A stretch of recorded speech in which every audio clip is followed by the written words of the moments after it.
2020년도에서 오늘에 이르기까지 이 금세기를 살아가는 모든 백성들은 결코 잊지 못할 해가 될 줄로 압니다. 이 코로나 팬데믹이 전 세계적인 현상으로 지속되어 온 점을 생각하면, 그리고 예배당이 폐쇄가 되고 또한 자영업자들이 겪는 이 고통의 세월을 기억한다면 인류사회는 이 해를 2022년에서 또 마감될 때까지 인류 모든 역사의 기록들은 결코 잊지 못할 해가 될 것으로 여겨집니다. AD 64년은 마치 그와 같이 1세기를 살아갔던 그리스도인들에게 결코 잊을 수 없는 해였습니다.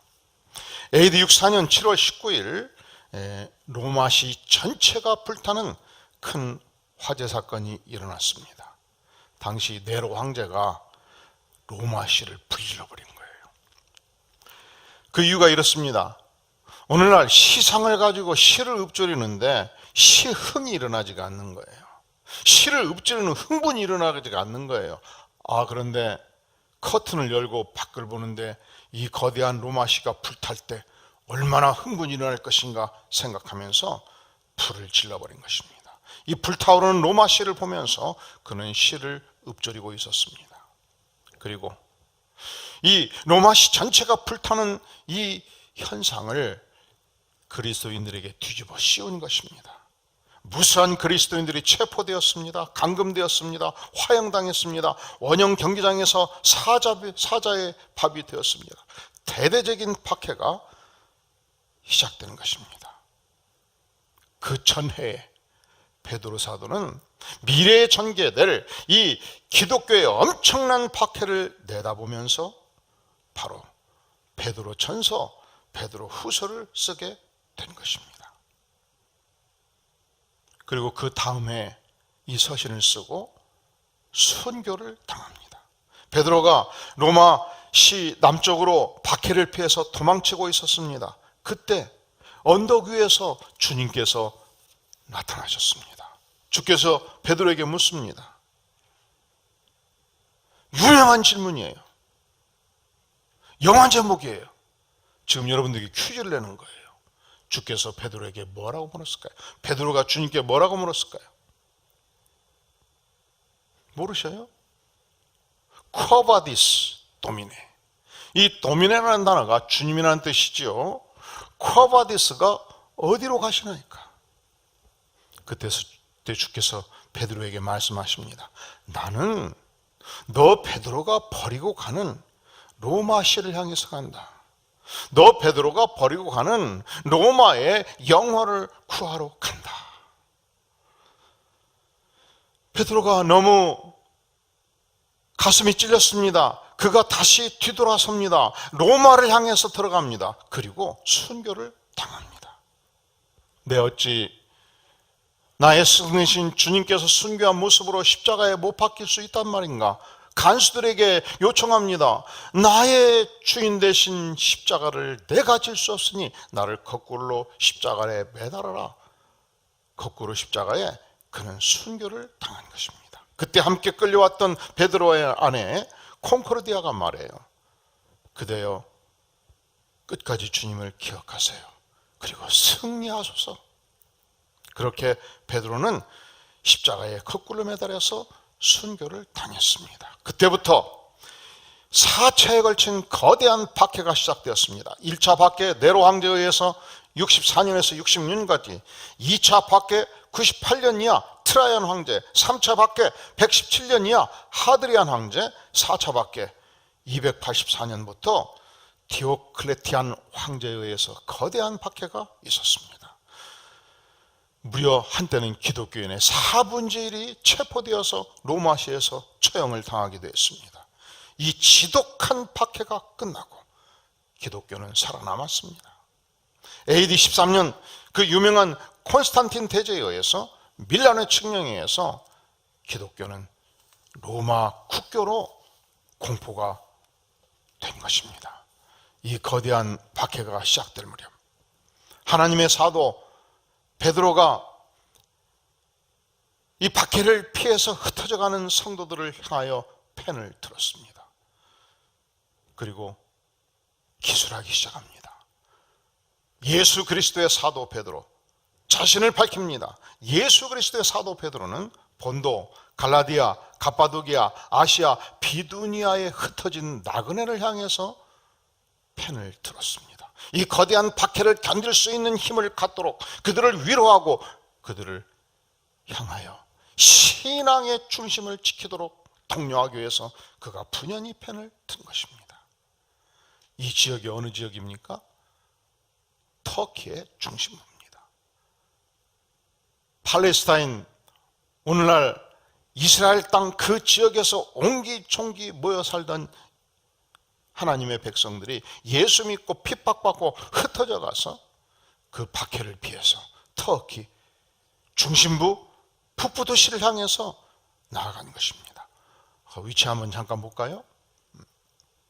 지금 저희가 터키 반도죠. 오른쪽에 있는 곳이 팔레스타인 지역이고 터키 반도를 건너가면 그리스 반도가 나오지 않겠습니까? 이 터키 반도 북부 지역에 흩어진 나그네들을 향해서 힘을 내라고, 용기를 내라고, 결코 박해에 굴하지 말라고 서신을 쓰기 시작한 것입니다. 우리 하나님의 백성들이 박해가 심할 때, 핍박이 심할 때, 심지어 살 소망이 보이지 않을 때조차도 과연 하나님의 백성은 어떤 존재인가 오늘 몇 가지로 말씀해 주고 있습니다. 자, 1절을 볼까요? 예수 그리스도의 사도 베드로는 본도, 갈라디아, 갑바도기아, 아시아, 비두니아에 어떻게 된 나그네? 흩어진 나그네. 흩어진 나그네. 어디서부터 흩어졌습니까? 팔레스타인 예루살렘으로부터 흩어진 나그네들이었습니다. 예수님께서 부활하셨을 때 그리고 승천하셨을 때 제자들은 용기 백배하였습니다. 우리의 스승이 죽음을 뚫고 부활하셨다. 이것은 위대한 역사적 사건이다. 그들이 예수님을 잡아 죽인 예루살렘 중심부에서 너희가 잡아 죽인 예수 그리스도는 부활하셨다. 그리스도는 우리의 주님이시다. 힘차게 외치기 시작했을 때 하루에 3,000명, 5,000명씩 회개하고 주 앞에 돌아왔습니다. 이것이 밀란으로 발전하는 것을 염려해서 유대 관원들이 다시 핍박하기 시작합니다. 박해하기 시작합니다. 대대적인 체포에 들어갔습니다. 그때 유명한 요한사도, 요한복음, 요한 1, 2, 3서, 요한계시록을 썼던 요한사도의 형제였던 야고보가 체포되어서 처형됩니다. 순교당하죠. 베드로도 체포되었습니다. 그래서 하나님의 백성들이 도저히 여기 살 수가 없다 해가지고 사마리아로 유대로 바로 아까 보았던 그 터키 북부 지역을 향해서 박해를 피해서 흩어지기 시작한 것입니다. 특히 갑바도지 지역을 가보면 석회암지대입니다. 저들은 낮에 농사를 짓고 밖으로 나오면 체포되고 핍박을 받았습니다. 그래서 땅속을 파기 시작합니다. 석회암 지역이기 때문에 파면 바로 굳습니다. 무려 10층 깊이까지 8km, 10km 넓은 땅을 향해서 지하에 들어가기 시작한 것입니다. 400년 동안 그 지하에서 신앙생활을 하였습니다. 지하에 환기통을 만듭니다. 지하에 교회를 설립합니다. 지하에 묘지를 세웁니다. 지하에 주택을 짓고 지하에 창고를 넣습니다. 무려 몇 층까지 했다고요? 10층까지 지하로 파고 들어가서 한때는 100만 명의 인구가 지하 도시에서 오직 무엇을 위하여? 예수 그리스도의 신앙을 위하여. 나의 증조 할아버지도 이곳에서 신앙생활했고 나의 아들도 이곳에서 신앙생활할 것이며 무려 10대에 걸쳐서 이 갑바도기에서 기적의 도시에서 지하 도시에서 신앙생활을 한 것입니다. 바로 이와 같이 흩어져가는 나그네. 그러니까 본문에서 흩어진 나그네란 누구를 의미하는가? 자기 십자가를 지고 가는 나그네예요. 흩어지는 나그네는 누구를 의미하는가? 이 고난과 핍박을 이기는 나그네들인 것이죠. 흩어진 나그네는 누구를 의미하는가? 이 흩어진 나그네가 디아스포라는 단어인데, 디아스가 흩어지다고 스포라가 씨를 뿌립니다. 저들은 계속적으로 핍박을 받으면서 전 세계로 알려진 지중해안 전체를 향해서 흩어져 가고 있었습니다. 그들은 가는 곳곳마다 이 생명의 복음의 씨를 뿌려가고 있었습니다. 그런데 이렇게 고난받고 흩어지는 데는 연유가 있었습니다.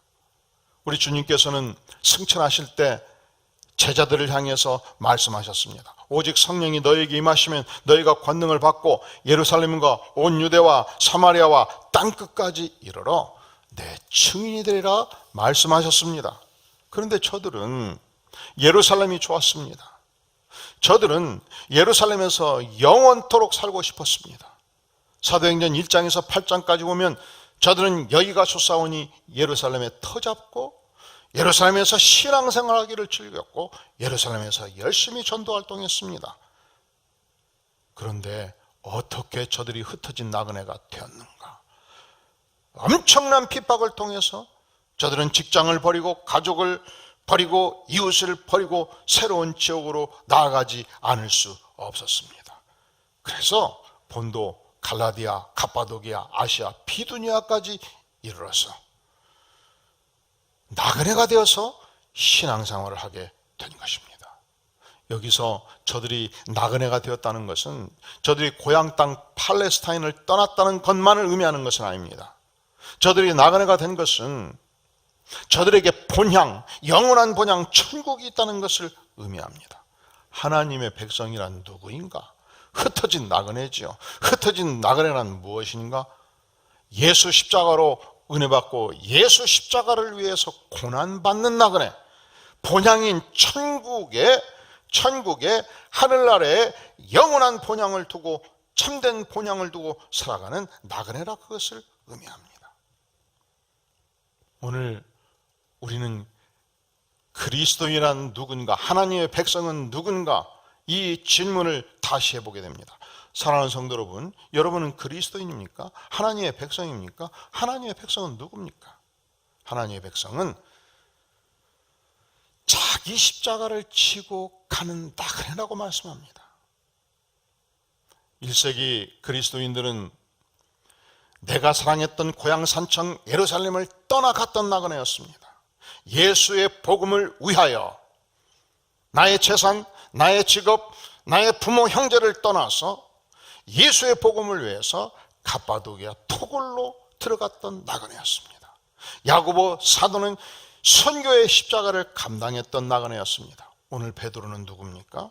나의 사랑하는 양떼들이 이 지중해 연안에서 터키 지역에서 갑바도기아 토굴에서 고통당하고 슬퍼하며 어려워하는 백성들을 위로하는, 기도하는 십자가의 나그네였습니다. 오늘날 기독교는 어떤 모습을 보여주고 있습니까? 사실은 기독교가 초창기 한국 땅에 들어왔을 때 기독교는 민족의 태양이었습니다. 왜냐하면 질병으로 전국에서 죽어갈 때 선교사들이 가는 곳곳마다 무수한 병원을 세웠습니다. 칼 맞아 죽어가는 민영익도 선교사, 의사에 의해서 모두가 죽었다고 생각할 때 수술받고 일어섰습니다. 선교사님들은 전국에 무수한 병원들을 세웠습니다. 선교사님들은 이 미개한 한국 땅에 들어와서 무수한 교회와 학교들을 세웠습니다. 3.1운동이 일어났을 때, 민족 거대한 운동이 일어났을 때 지도자들이 모였습니다. 33명을 뽑는데 인구 1%가 예수 믿지 않는 시대에 3분지가 기독교인인 거예요, 지도자가. 그래서 민족의 운동이 되기 위해서는 기독교 중심이 돼서는 안 된다. 천도교 지도자도 들어오고 불교 지도자도 들어오고 유교 지도자도 들어오고 해서 기독교가 양보해서 2분지를 넘지 않게 해서 33명 중에 2분질이 몇 명이에요? 16.5. 그래서 16명만 추려가지고 기독교인을 뒀어요. 그러니까 인구 1% 이하일 때 기독교는 민족의 태양이었던 것입니다. 전국에 무수한 학교를 세웠죠. 기독교가 전국에 무수한 병원을 세웠죠.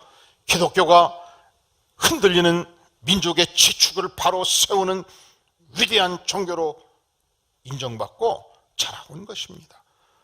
그런데 사랑하는 성도 여러분, 오늘날 기독교는 세상에 어떻게 보이고 있습니까? 놀랍게도 기독교는 비호감이라고 말합니다. 그리스도인들은 비호감 취급받고 있습니다.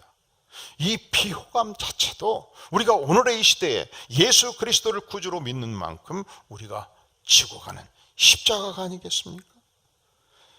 이 코로나가 강타하는 이 시대에 사업의 위기를 우리가 온몸으로 안고 가는 것도 우리 그리스도인들이 지고 가야 될 십자가가 아니겠습니까?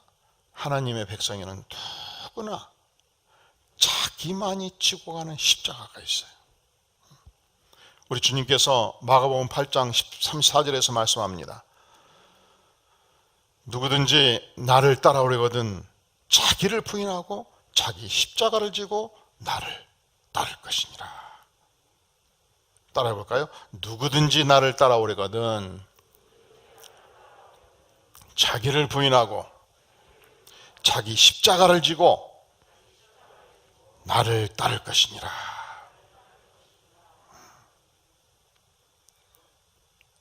우리가 예수님의 제자로서 예수님을 따른다면서 내가 주장할 것 다 주장하고 조금만 자존심 상하면 완전히 상대방을 뒤엎어버리고 조금만 힘의 경험은 탈탈 벗어가지고 옆 동료한테 다 일떠 넘겨버리고 그리고서 추여지냈던 분이 그리고서 우리가 하나님의 백성이라고 말할 수 있겠습니까? 그리고서 우리가 예수님을 따른다고 말할 수 있겠습니까? 하나님의 백성이란 자기 십자가를 지고 가는 나그네예요. 흩어진 나그네예요. 고난의 나그네예요. 고난의 십자가를 내게 주신 고난의 십자가를 메고 가는 나그네다 말씀합니다. 하나님의 백성의 정체성은 무엇인가? 자기 십자가를 지고 가는 나그네입니다. 하나님의 백성의 정체성은 무엇인가? 놀랍게도 우리는 하나님으로부터 창조주 하나님으로부터 특별히 선택받은 백성입니다. 자, 우리 2절 다시 한번 읽어볼까요? 시작. 곧 하나님 아버지의 미리 아심을 따라 성령이 거룩하게 하심으로 순종함과 예수 그리스도의 핏부림을 얻기 위하여 택하심을 받은 자들에게 편지하노니 은혜와 평강이 너희에게 더욱 많을지어다. 예수 그리스도의 핏부림을 얻기 위하여 무엇을 받은 자들이라고요? 택하심을 받은 자, 선택함을 받은 자. 지상 인구가 70억이라고 가정하면 이 기독교 인구를 약 20억으로 봅니다. 그 중에서도 십자가의 복음, 구원의 복음, 말씀의 복음을 아는 복음주의 계열의 성도를 약 5억 명으로 봅니다. 그러니까 우리가 예수 십자가로 죄사함 받고 구원 받고 은혜 받고 말씀 따라 살아가는 제자의 삶 살고 있으면 우리는 70억의 인구 중에서 5억 명의 선택받은 위대한 백성 아니겠습니까? 복음은 우리가 쉽게 깨달을 수 있는 것이 아닙니다. 하나님께서 이 영안을 열어주셔야 깨닫죠. 그래서 선택받은 자만이 깨닫습니다. 이 선택의 축복이 얼마나 감사합니까? 역사적으로 보면 1950년대 전쟁 끝날 때까지 그리고 4.19 혁명 일어날 때까지 이 5천년 문명사 속에서 그때까지 대한민국 인구의 80% 90%가 초근 목표하는 삶을 살았어요. 세 끼 밥을 먹는 인구가 10% 20%밖에 안 됐어요. 제가 초등학교 다닐 때가 1960년도였는데 60명 학생 중에서 도시락 싸우는 학생이 20명, 30명이었어요. 그것도 꽁보리밥. 반찬은 딱 하나였어요. 반찬이 뭐였죠? 국물 뺀 김치. 그걸 벤또라고 그랬잖아요. 벤또 위에 김치 좀 넣고, 그리고서 책과 함께 어깨에 메고 학교 가면 책에 막 김치 국물이 묻어버려요. 김치에 국물을 빼고 그러는 거예요. 그것도 60명 중에서 20명, 30명밖에 못 싸웠어요.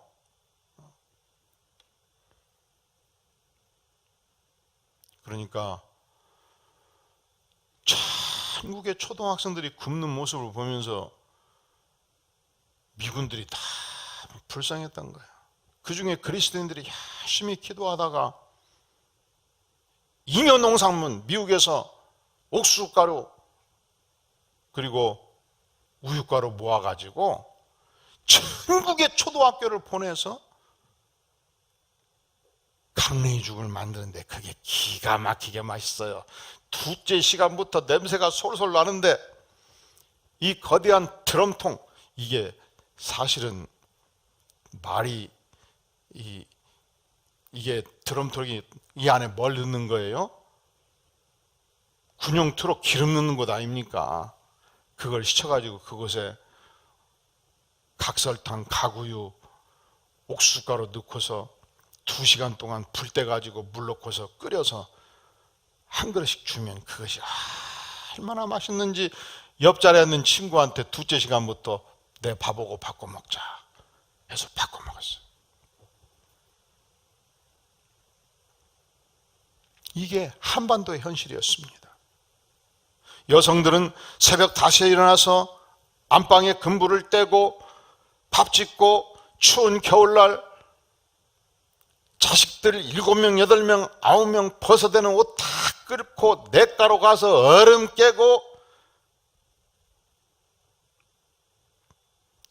고무장갑 없이 3시간, 4시간 빨래 오고 빨래 널고 점심 먹고 일하고 저녁 먹고 호롱불 켜놓고서 옷감 짓고 서너 시간 잠자고 다시 아침부터 일어나서 평생 동안 그렇게 살았던 것이 한반도 여인들의 삶이 아니었습니까?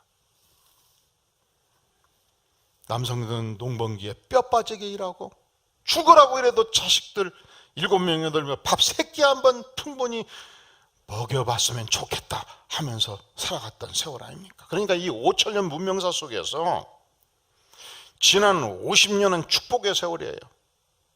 이 50년의 세월을 살도록 인도하신 이 선택이 얼마나 영광스러운 선택입니까? 100분질의 확률로 우리가 이 시대에 태어난 거거든요. 아무리 청년들 N4 세대라 해도 절망하지 마소서, 축복의 세대란 말이지. 그런데 더 중요한 것은 70억의 인구 중에서 우리에게 예수 십자가로 구원받는 복음을 깨닫는 백성으로 선택하신 그 은혜가 얼마나 감사합니까? 할렐루야. 오늘 우리는 하나님의 백성이란 누구인가? 하나님의 백성의 정체성을 봅니다. 하나님의 백성은 언제든지 자기 십자가는 자기가 지고 가는 나그네입니다. 하나님의 백성은 언제든지 전능자 하나님으로부터 선택받은 축복의 백성입니다. 하나님의 백성은 누구인가? 2절 하반절에서 보니까 은혜와 평강이 너에게 더욱 많을지어다. 이것은 베드로 사도가 흩어진 나그네를 향해서 축복하는 기원문 형태입니다. 이것이 가능한 것은, 이 기원문이 가능한 것은 하나님이 믿는 백성들에게 은혜와 평강을 주실 수 있는 하나님이시기 때문에 가능합니다. 평강이 무엇입니까? 믿는 백성들에게 하나님이 주시는 마음의 영원한 평화입니다. 우리가 예수 믿기 전 얼마나 근심 걱정이 많았습니까? 오늘은 무엇을 먹을까? 내일은 무슨 일을 할까? 자식을 낳으면 이 녀석이 어찌 먹고 살고, 딸을 낳으면 이 녀석이 언제 커서 시집장가 갈고, 얼마나 근심이 많았습니까? 모든 인생의 짐들을, 근심들을 전능하신 하나님께 싹 맡겨버리면 얼마나心간이 편합니까? 이 마음의 평화가 히브리어로 샬롬하지요. 헬라어로 에이레네입니다. 하나님만이 주시는 위대한 평화가 믿는 백성들에게 있습니다. 주께서 말씀하십니다. 너희는 근심하지 말라. 하나님을 믿으니 또 나를 믿으라 말씀합니다. 마태복음 6장 25절은 말씀하기를 그러므로 내가 너희에게로니 목숨을 위하여 무엇을 먹을까 무엇을 마실까 몸을 위하여 무엇을 입을까 염려하지 말라.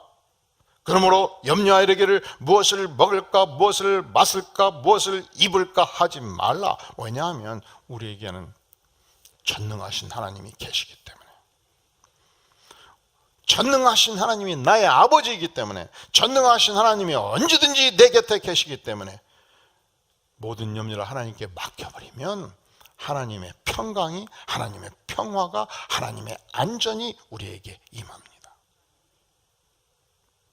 은혜란 무엇입니까? 아무 받을 자격 없는 자에게 아무 대가 없이 부어주시는 영적인 은사입니다. 하나님의 선물입니다. 천국 백성의 축복입니다. 이 베드로 전서를 받는 대상들은 전 세계를 흩어져 가고 있었던 고난에 찬 백성들이었어요. 십자가의 백성들이었어요. 때로는 선교의 재물이 나의 아버지가, 나의 동생이, 나의 자녀들이 되기도 했던 백성들이었어요.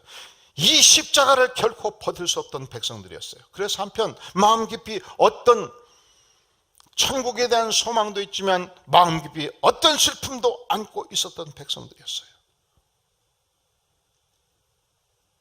그런데 하나님이 저들에게 평강 주시고 은혜 주시니까 저들은 이 하나님이 주시는 은혜를 붙들고 이 어려운 세월을 견뎌가고 있었던 것입니다.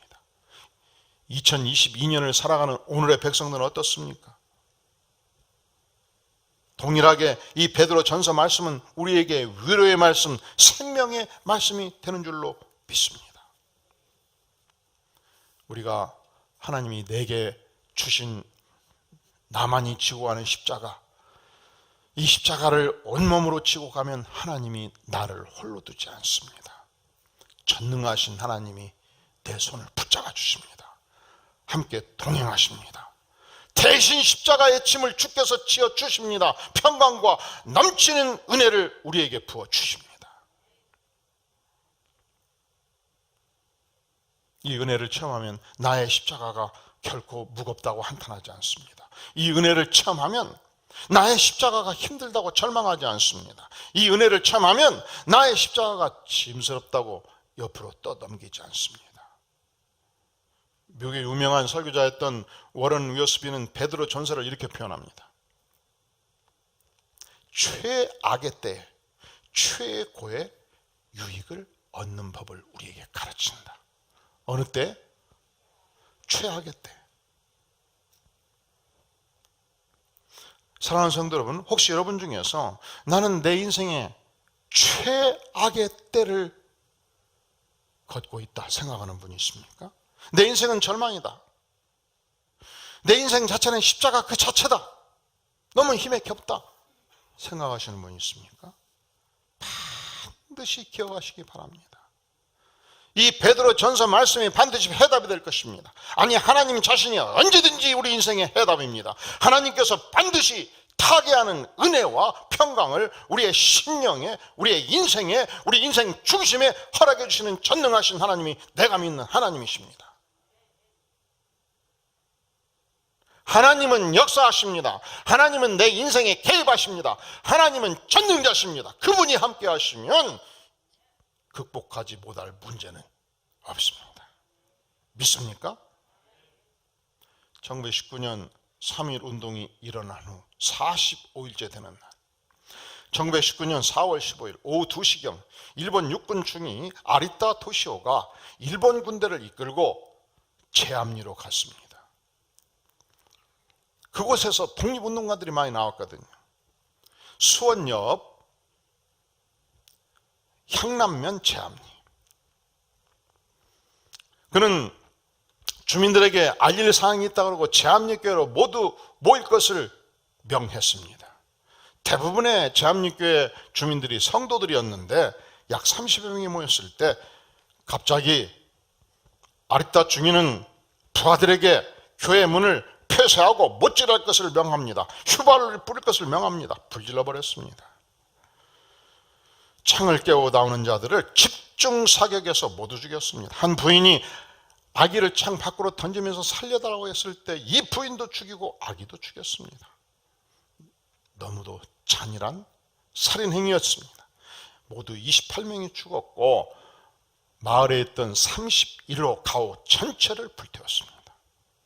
그리고 끝났어요.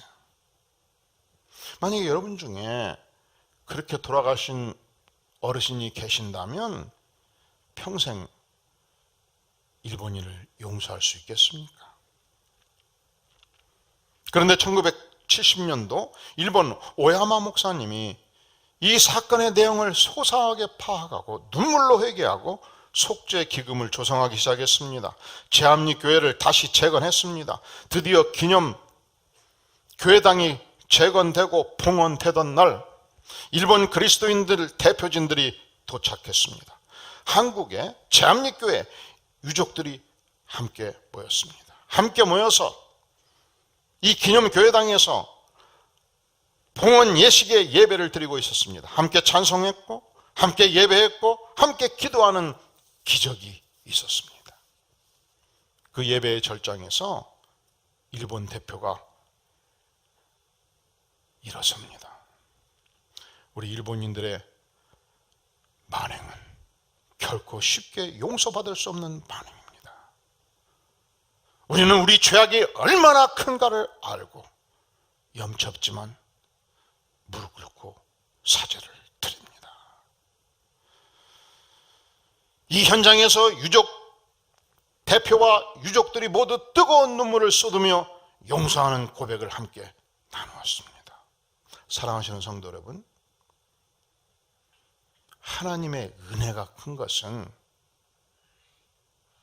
죄인 우리가 할 수 없는 그 일을, 하나님의 은혜가 큰 것은 하나님의 은혜가 임할 때 내가 할 수 없는 어떤 고백을 하도록 인도해 주신다는 사실입니다.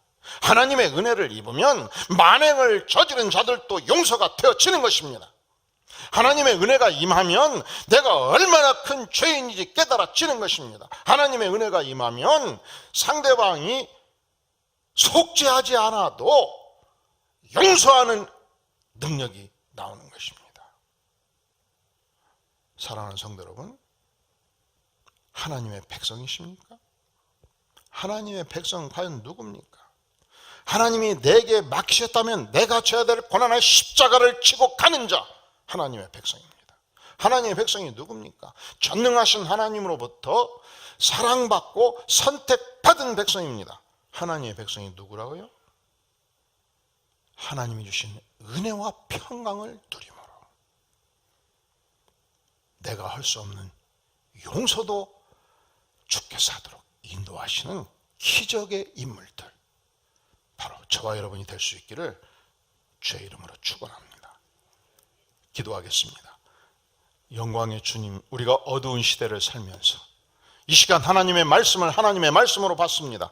연약한 인생 선택하신 주께 감사하며 주님이 주신 은혜와 평강을 누리며 주께 순종하는 백성, 그리하여 하나님께 영광 돌리는 백성 되기를 구하오니 우리를 불쌍히 여겨 주시옵소서. 예수님의 이름으로 간절히 기도하옵나이다. 아멘.